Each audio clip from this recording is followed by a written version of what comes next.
Right ఇక details చూస్తే ప్రతి రాజకీయ అంశాన్ని పూర్తిగా తెలుసుకోవాలని మంత్రులకు సీఎం చంద్రబాబు నాయుడు అయితే సూచించారు. వైఎస్ఆర్ కాంగ్రెస్ పార్టీ చేస్తున్న విమర్శలపై కేబినెట్ భేటీ అనంతరం ఆయన స్పందించారు. పూర్తి అవగాహన తర్వాతే మాట్లాడాలని మంత్రుల నేతలకైతే చంద్రబాబు సూచించారు.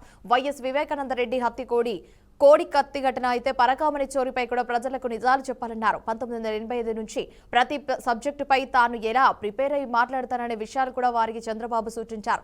వైఎస్ఆర్ కాంగ్రెస్ పార్టీ చేసే అసత్య ప్రచారాలు ప్రజల్లోకి వెళ్తున్నాయన్న సమాచారంలో భాగంగా మంత్రులకైతే సీఎం చంద్రబాబు దిశానిర్దేశం చేశారు.